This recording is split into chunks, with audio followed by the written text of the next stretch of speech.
Captain Jake Morrison stood on the bridge of the UES Thunderbolt, watching the stars grow brighter as they approached the Kepler 442 system. The massive ship hummed around him, its engines pushing them faster than light through the dark space, between worlds. 3 years had passed since they left Earth, and now they were about to make history. The Thunderbolt was not just any ship.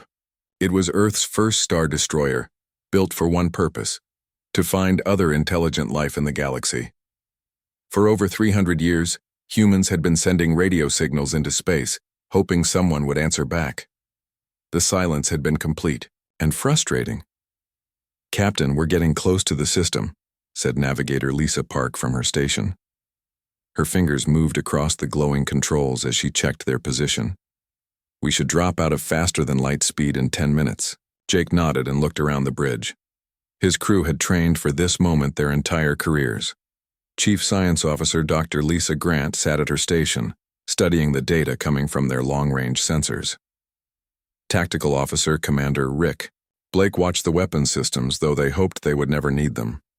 Communications Specialist Lieutenant Amy Torres listened to her equipment, searching for any signs of alien messages. "What do the sensors tell us about this system?" Jake asked Dr. Grant. Lisa looked up from her screen, excitement clear in her voice. "It's amazing, Captain. We're seeing cities on 3 different planets. There are ships moving between the worlds. This is definitely an active civilization, maybe even multiple species living together." "Any radio signals?" Jake asked Amy. Amy shook her head, looking puzzled. "That's the strange part, sir. I'm picking up all kinds of electronic activity, but no radio communications at all. No television, no radio broadcasts. Nothing like what we'd expect from an advanced civilization." Commander Blake frowned. "Maybe they use different technology than us. Something we can't detect yet." "Maybe," Amy said, but she didn't sound convinced. The Thunderbolt dropped out of faster-than-light speed with a slight shake that ran through the massive ship. Through the main viewing screen, they could see the Kepler 442 system spread out before them. The central star burned bright and steady, and they could make out several planets orbiting around it. "Take us to the edge of the system," Jake ordered. "We'll observe from a distance first." As they moved closer, the ship's advanced sensors began, picking up more details. The nearest planet was covered in what looked like huge cities. Massive structures reached up into the sky, and they could see spacecraft moving between the planet and several large space stations. "Captain," Dr. Grant called out, her voice filled with wonder. "You need to see this." Jake walked over to her station and looked at the images on her screen. The planet below was clearly home to an intelligent species. The cities were laid out in perfect geometric patterns, and the buildings seemed to be made of some kind of crystalline material that reflected the star's light. "Look at the other planets too," Lisa said, switching the view. The second planet showed completely different architecture. Instead of crystals, these cities were built from what looked like living materials, with structures that curved and flowed like they had grown rather than been built. The third planet was different again, with metal cities that seemed to float above the surface on invisible supports. 3 different species, Jake whispered, all in one system, all clearly advanced. "But still no radio signals," Amy reported. "I'm picking up some kind of energy transmissions between the planets, but they're not using radio waves. It's something else entirely." Dr. Grant was already working to analyze the energy patterns. "It looks like they're using some kind of direct energy transfer. Much more efficient than radio, but also much more limited in range." Commander Blake looked worried. "Why would 3 advanced species limit themselves to short-range communications only? Radio waves can travel across the entire galaxy." Over. The next few days, the crew of the Thunderbolt observed the system carefully. They watched ships travel between the planets, saw the cities grow and change, and recorded everything they could about these alien civilizations. But the lack of radio communications remained a mystery. It was Dr. Grant who first began to suspect something was wrong. She had been studying ancient ruins that their sensors had found on several dead planets in nearby systems. The ruins all showed signs of once advanced civilizations, but every one of them had been abandoned suddenly. "Captain, "I think we need to look at this data more carefully," she said during one of their daily briefings. "I've been studying the ruins we found in the other systems. Every single one of these dead civilizations shows signs that they were using radio communications right up until they disappeared." Jake felt a chill run down his spine. "What are you saying?" "I'm saying that maybe the species in this system aren't choosing to avoid radio. Maybe they're afraid to use it." Amy had been working on decoding some of the energy transmissions between the planets. She suddenly looked up with excitement. "I think I found something. These energy patterns, they're not random. There's information hidden in them, but it's encoded in a way that would be almost impossible to detect unless you knew exactly what to look for." "Can you decode it?" Jake asked. "I'm working on it, but it's going to take time. The encoding is incredibly complex." 3 days later, Amy finally cracked the code. What they found changed everything they thought they knew about the galaxy. The message was a fragment of historical data, passed between the planets in secret. It told the story of an ancient law that governed all intelligent life in the galaxy: the Great Silence.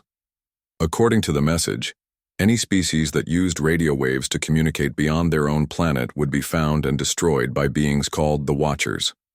The message mentions hundreds of species that have been wiped out. "Over the last 1,000 years, Amy reported, her voice shaking.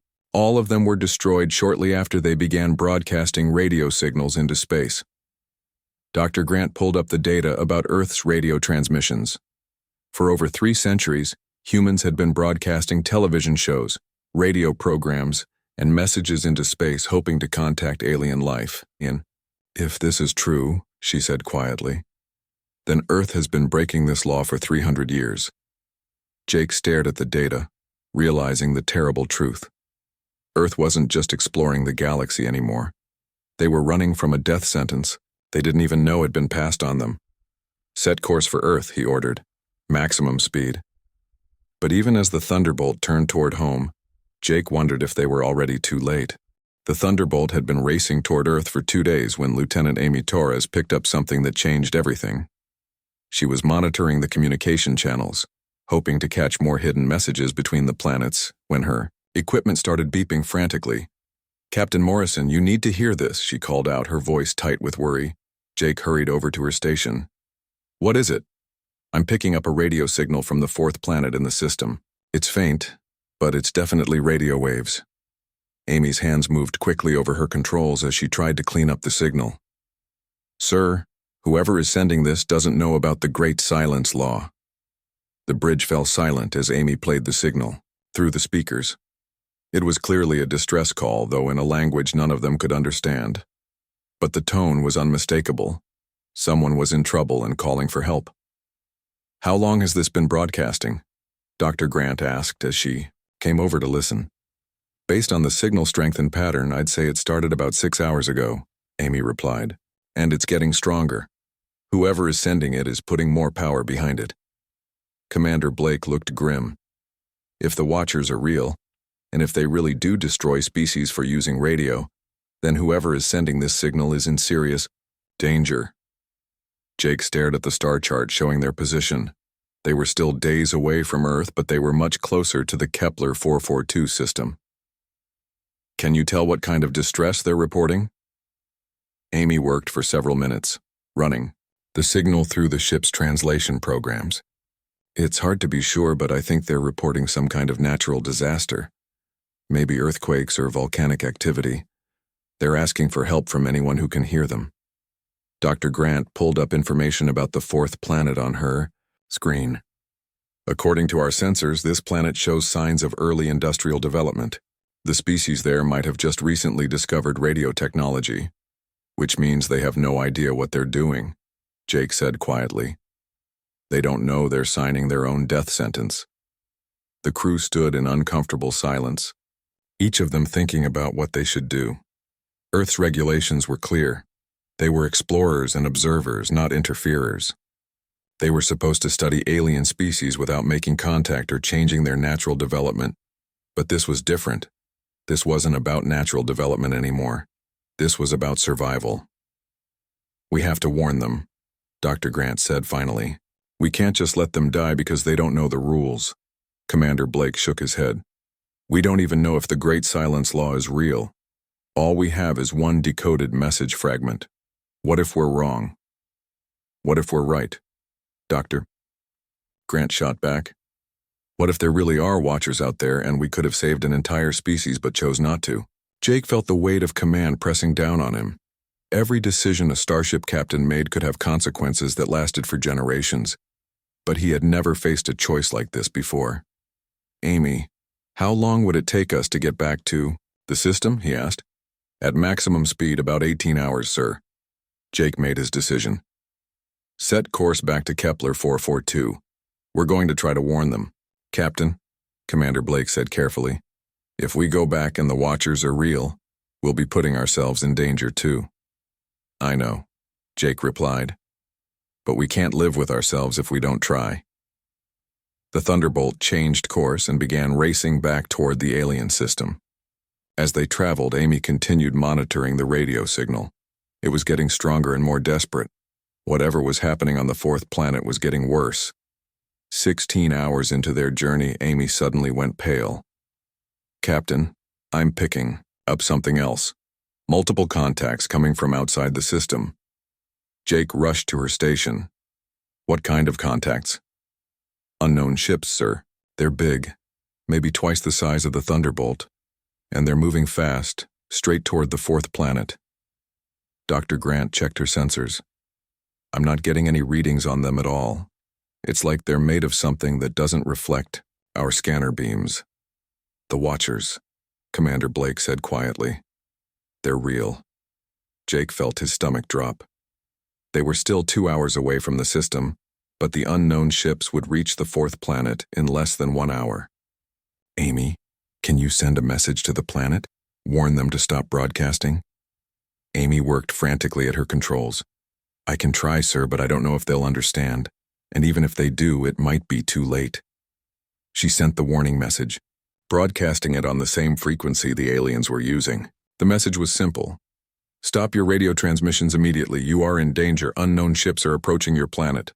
For 10 minutes, nothing happened. Then the alien distress signal suddenly cut off. Did they understand? Jake asked. I don't know, sir. The signal just stopped. They waited in tense silence as the unknown ships continued toward the fourth planet. When the ships reached the planet, something happened that none of them were prepared for. The ships didn't attack the planet. Instead, they surrounded it, forming a perfect sphere around the world. Then they began sending out some kind of energy beam that covered the entire planet's surface. What are they doing? Dr. Grant asked, studying her sensor readings. I'm not sure. The energy pattern is unlike anything I've ever seen. For 6 hours, the unknown ships maintained their position around the planet. Then, as suddenly as they had arrived, they disappeared. When the Thunderbolt finally arrived at the system, they found the fourth planet completely silent. Amy tried every frequency she could think of, but there were no radio signals at all. No television broadcasts, no communication between cities, nothing. Are they dead? Jake asked quietly. Dr. Grant shook her head, looking puzzled at her readings. No, sir. I'm still detecting life signs all over the planet. Cities, vehicles, everything looks normal from our sensors, but they're not broadcasting anything at all. It's like they've been forced into silence, Amy said. Whatever those ships did, it didn't kill them. It just made them stop using radio. Jake stared at the silent planet on the viewing screen. The Watchers were real, and they had just witnessed their methods. They didn't destroy species that broke the Great Silence Law. They silenced them. But as he watched, Jake realized something that made his blood run cold. During their rescue attempt, the Thunderbolt had used its own radio systems to send the warning message to the planet. They had broken the Great Silence Law themselves, and now the Watchers knew exactly where to find Earth's first star destroyer. The Watchers came for them 3 hours later. Captain Jake Morrison was in his ready room, trying to decide whether to continue toward Earth or stay and study what had happened to the fourth planet. When the ship's alarm systems began screaming, he rushed onto the bridge to find his crew staring at the main viewing screen in shock. 5 massive ships had appeared around the Thunderbolt without warning. They were unlike anything humans had ever built or imagined, crystalline structures that seemed to bend light around them, making them hard to look at directly. "Where did they come from?" Jake demanded. "I don't know, sir," Navigator Lisa Park replied, her voice shaking. "They just appeared. No faster than light signatures, no engine emissions. 1 second space was empty, the next second they were there. Commander." Rick Blake was already at the tactical station, but his expression was grim. "Sir, I can't get a weapons lock on them. Our targeting systems can't seem to focus on their ships." Before Jake could respond, something impossible happened. A voice spoke directly inside his head, clear and cold as winter ice. "Humans of the vessel Thunderbolt, you have violated the Great Silence. You will surrender your ship and crew for immediate processing." Jake looked around the bridge and saw that everyone else had heard the voice too. Dr. Lisa Grant was holding her head, looking like she was in pain. Amy Torres was staring at her communication equipment in confusion. "They're not using radio," Amy said weakly. "This is something else. They're speaking directly into our minds." The voice came again, and this time Jake could feel anger in it. "You have 30 seconds to comply. If you refuse, we will cleanse your homeworld along with this vessel." Jake's blood went cold. "They know about Earth." Dr. Grant looked up from her station, her face pale. "Captain, I'm reading massive energy buildups in all 5 ships. Whatever they're planning to do, they're getting ready to do it now." Jake had commanded starships for 15 years, but he had never faced anything like this. How do you fight an enemy that can appear from nowhere and speak directly into your mind? "Open a channel," he said to Amy. "All frequencies." "Sir, I don't think they're using radio." "Try anyway." Amy worked at her controls, then nodded. "Channel open, sir."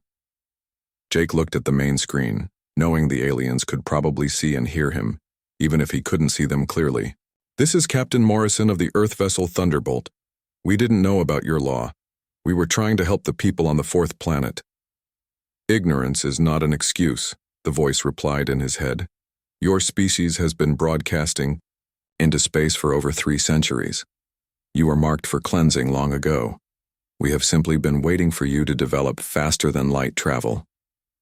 The terrible meaning of those words hit Jake like a physical blow. "You've been watching Earth all this time? We watch all worlds, we harvest them when they ripen." Dr. Grant suddenly looked up from her station, her eyes wide with horror. "Captain, I'm detecting energy patterns from their ships that match readings I've seen before." "Where?" "The dead worlds we surveyed on our way here. The energy signatures are identical. These ships didn't just enforce silence on those civilizations, they destroyed them completely." Chief Engineer Pete Collins, who had been working quietly at his station, suddenly called out, "Captain, I'm reading something strange in their ship designs. These aren't just alien vessels.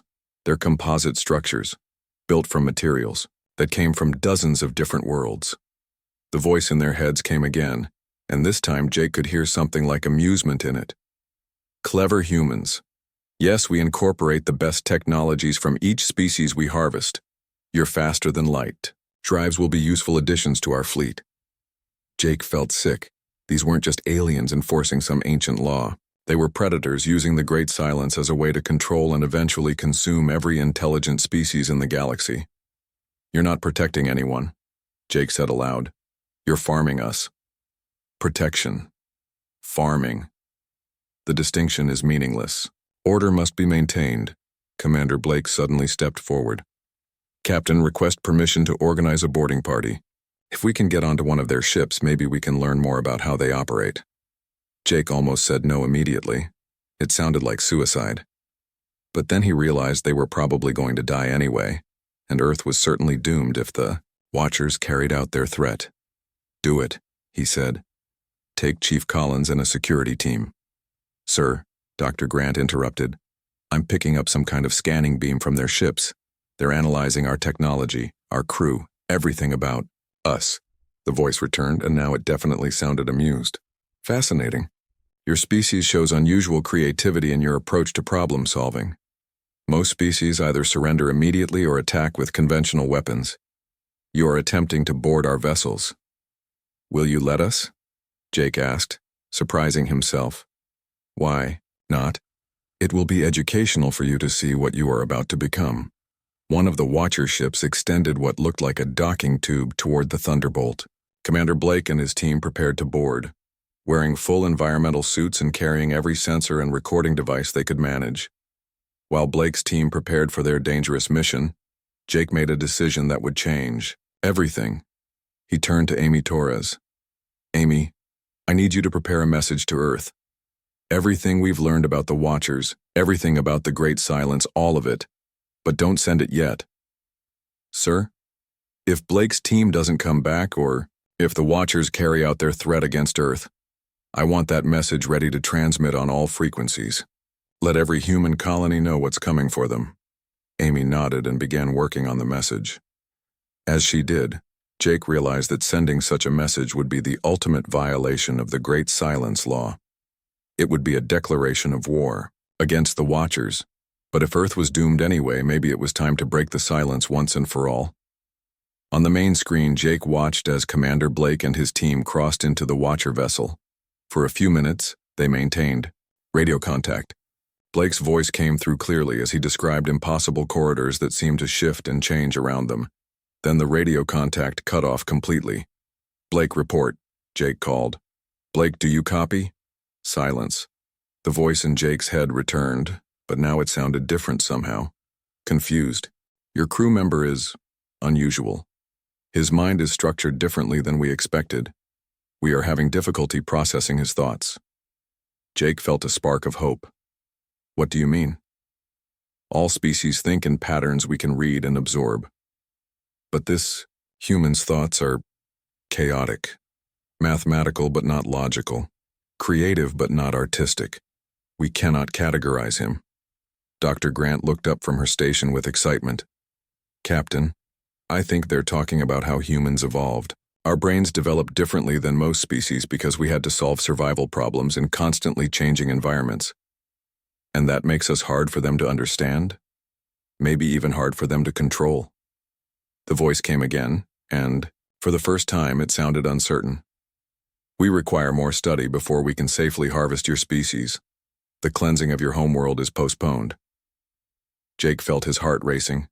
They had bought Earth some time, but he didn't know how much, and Commander Blake was still trapped somewhere inside an alien ship that could apparently absorb minds. But they had learned something important. Humans were different enough to confuse even the Watchers. Now they had to figure out how to use that difference to save not just Earth, but every species in the galaxy. Commander Rick Blake woke up inside what looked like a living nightmare. The walls around him pulsed with organic light, and he could hear voices, thousands of them, maybe millions, whispering in languages he didn't recognize. But somehow, he understood them all. He was inside the Watcher Collective. Blake tried to remember how he had gotten there. He recalled boarding the alien ship with his team, walking through corridors that seemed to bend reality around them. Then there had been a bright light, and a feeling like his mind was being pulled apart and examined piece by piece. But he was still himself. Somehow, his consciousness had remained intact while being drawn into the collective network. Around him, Blake could sense the presence of countless other beings. They were the absorbed minds of species from across the galaxy. Engineers, scientists, artists, warriors, all of them trapped inside this shared mental space and forced to serve the Watchers. "Will, human," a voice said near him. Blake turned to see what looked like a tall, crystalline being with too many arms. "I am what remains of Engineer Zix of the Keltaran Republic. We were absorbed 60 years ago when our people began using quantum radio." "How many species are trapped in here?" Blake asked. "Hundreds, maybe thousands. The Watchers have been collecting us for over 2 millennia. Each species adds its knowledge and abilities to the collective." Blake felt sick. The Watchers weren't just destroying civilizations, they were stealing everything those civilizations had ever learned or created. "But you're still yourself," Blake observed. "You haven't been completely absorbed." Zix's crystalline features shifted in what might have been sadness. "We maintain our individual consciousness, but we are forced to serve. We design their ships, plan their attacks, help them understand new species they encounter. We are slaves who remember everything we have lost.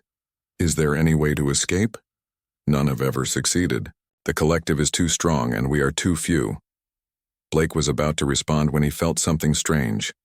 His mind was being scanned again, but this time it felt different, gentler. And he realized that the other consciousness examining his thoughts was just as confused as the Watchers had been. Your thought patterns are very unusual, Zix said. Most species think in either purely logical structures or purely emotional ones, but you seem to think in both simultaneously, plus something else we cannot identify. What do you mean? Watch. Zix projected an image into Blake's mind. It showed how different species' thoughts appeared to the collective. The Keltarans thought in perfect geometric patterns. Another species thought in flowing, musical harmonies. A third species thought in color-coded emotional clusters. But when Blake saw his own thoughts, they looked like organized chaos. Mathematical formulas mixed with random creative bursts. Logical planning tangled together with instinctive reactions. All of it held together by something that looked like humor. Humans evolved as generalists, Blake realized. We had to be good at everything because our environment kept changing, so our brains learned to process multiple types of thinking at the same time. Yes, Zix said, and that pattern seems to be infectious. Blake felt a chill of excitement. What do you mean, infectious? Since you arrived, some of us have begun thinking in your chaotic patterns. The collective is having difficulty controlling those of us who are affected. It's as if your way of thinking is teaching us how to be individuals again. Blake looked around the mental space and saw that Zix was right. In several areas, the normal ordered patterns of absorbed consciousness were becoming jumbled and unpredictable. Beings who had been mentally enslaved for decades were starting to think for themselves again. Can we use this somehow? Perhaps, but it would require all of us to adopt your thinking patterns simultaneously. The collective might not be able to control so many chaotic minds at once. Blake grinned, feeling hope for the first time since he had been absorbed. Then let's teach everyone how to think like a human. Meanwhile, on the Thunderbolt, Captain Jake Morrison was facing his own crisis. The Watchers had been silent for over an hour, and Dr. Grant's scans showed massive energy fluctuations in all 5 alien ships. Something's happening, she reported. The energy patterns in their vessels are becoming unstable. Chief Engineer Pete Collins looked up from his station. Sir, I'm reading feedback loops in their power systems. It's like their ships are fighting themselves. Lieutenant Amy Torres suddenly grabbed her headset. Captain, I'm picking up transmissions from inside the Watcher ships. But they're not from the Watchers. They're from other species. What are they saying? Amy listened for a moment, then looked up with amazement. They're teaching each other how to think like humans. The voice in their heads returned, but now it sounded strained and angry. What have you done? The collective is becoming unstable. Individual consciousness is reasserting itself in absorbed minds. Jake felt a surge of triumph. Commander Blake is still alive, and he's fighting you from the inside. This cannot be permitted. We will purge the unstable elements and begin again. Dr. Grant suddenly called out from her station. Captain, I'm detecting massive energy buildups in their weapon systems. I think they're going to try to destroy their own ships to stop whatever Commander Blake is doing. Jake realized they had only minutes before the Watchers wiped out thousands of absorbed species rather than lose control of them. But he also realized they had discovered something incredible. Human thinking patterns could break the Watchers' mental control. Amy, is our communication system connected to the Watcher network? Yes, sir. They established the link when they first spoke to us. Then we're going to try something that's either brilliant or completely insane. Jake took a deep breath. I want you to broadcast human consciousness directly into their network. Sir, our thoughts, our memories, our way of thinking about problems. Flood their collective with human mental patterns and see if we can free every absorbed species at once. Dr. Grant looked up from her station. Captain, that could work, but it would require someone to connect directly to the ship's communication array. The feedback could be fatal. I'll do it, Amy said immediately. Amy, no. You could die. Sir, with respect, we're probably all going to die anyway, and if this works, we might save thousands of species and stop the Watchers forever. Jake looked around at his crew. Navigator Lisa Park nodded her agreement. Chief Collins was already working to modify the communication array for the dangerous experiment. Even Dr. Grant, despite her concerns, was preparing medical equipment to monitor Amy during the procedure. "All right," Jake said. "Let's break the silence once and for all." As Amy prepared to link her mind to the ship's communication system, Jake realized that humanity was about to either save the galaxy or destroy themselves trying. But for the first time since they had discovered the Great Silence, he felt truly hopeful. Human thinking patterns weren't just confusing to the Watchers, they were liberating to everyone else. And Commander Blake had just proven that sometimes organized chaos was the most powerful weapon in the universe. Lieutenant Amy Torres lay on the makeshift medical bed that Chief Collins had set up next to the communication array. Cables connected her head to the ship's transmission system, and Dr. Grant monitored her vital signs carefully.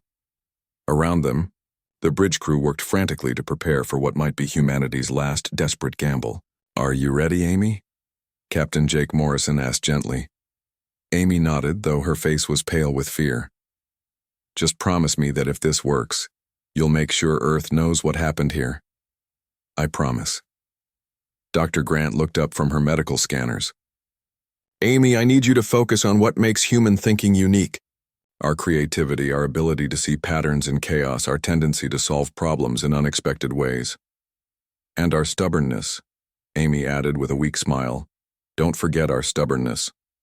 Jake activated the communication system. "Begin transmission." The effect was immediate and overwhelming. Amy's consciousness exploded outward through the Watcher network, carrying with it every uniquely human way of thinking. Her memories of solving puzzles as a child mixed with her training as a communications officer. Her love of music blended with her understanding of mathematics. Her fears and hopes and dreams all poured into the collective network at once.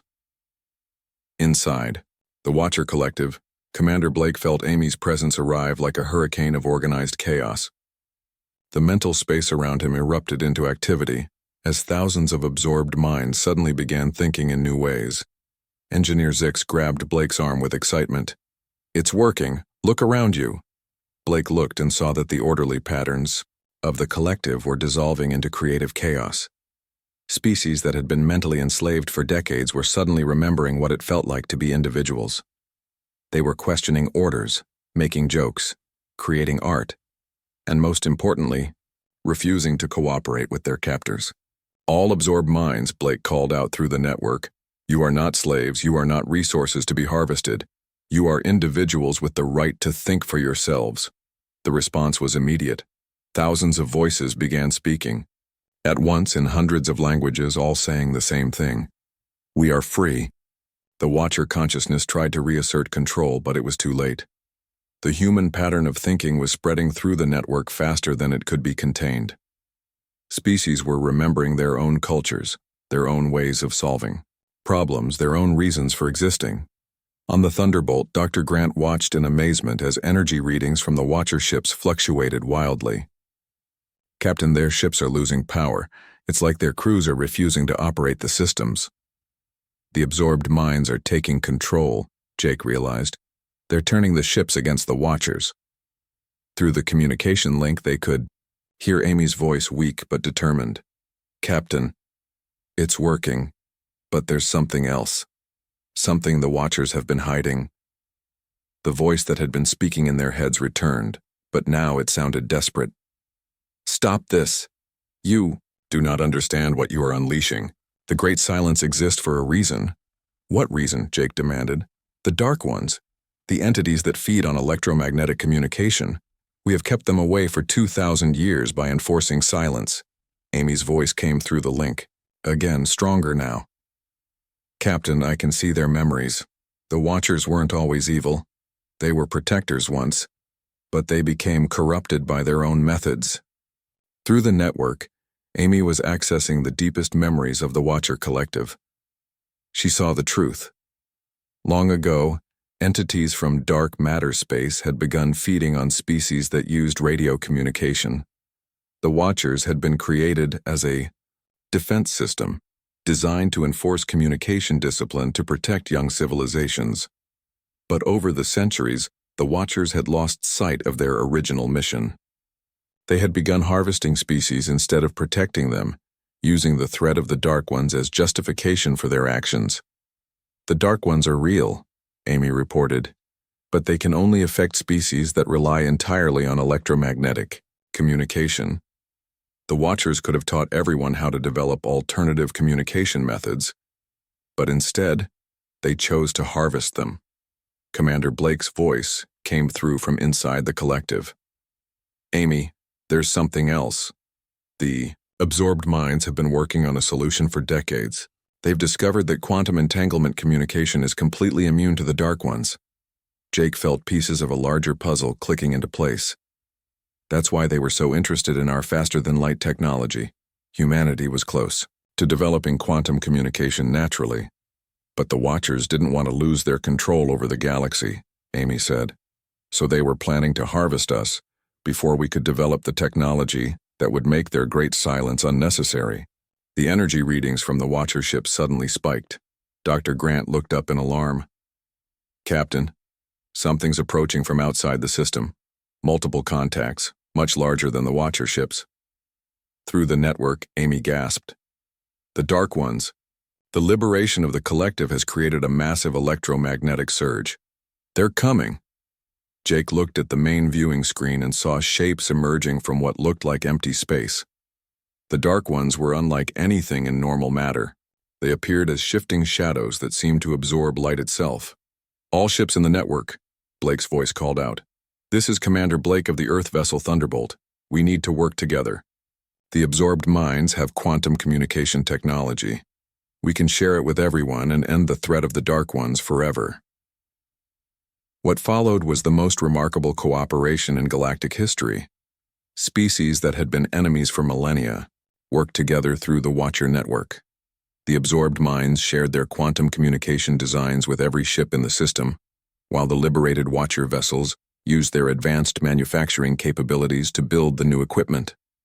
Amy, still connected to the network, became a living bridge between all the different species and their ways of thinking. Her human consciousness helped them coordinate their efforts in ways that none of them could have managed alone. In less than 6 hours, every ship in the system had been equipped with quantum communication technology. When the Dark Ones attacked, trying to feed on electromagnetic signals, they found nothing to consume. The shadow creatures circled the system for several hours, then retreated back into dark matter space, defeated by a technology they couldn't touch. It's over, Amy whispered through the communication link. The great silence is broken forever. Jake looked around at his crew, all of whom were staring at the viewing screen in amazement. The Watcher ships were opening, releasing the thousands of absorbed minds in escape pods and shuttles. Species that had been enslaved for decades were finally going home. Commander Blake's shuttle docked with the Thunderbolt an hour later. When he stepped onto the bridge, he was grinning from ear to ear. Captain, he reported. I have something to tell Earth Command. The galaxy is free and it's all talking at once. Through the quantum communication network, they could hear it. Thousands of species across hundreds of worlds, all speaking to each other for the first time in over 2 millennia. The silence of the stars had been broken forever, replaced by a symphony of voices from across the galaxy, and at the center of it all was humanity's first star destroyer, the ship that had broken the silence and given the galaxy back its voice. Earth would never be alone again.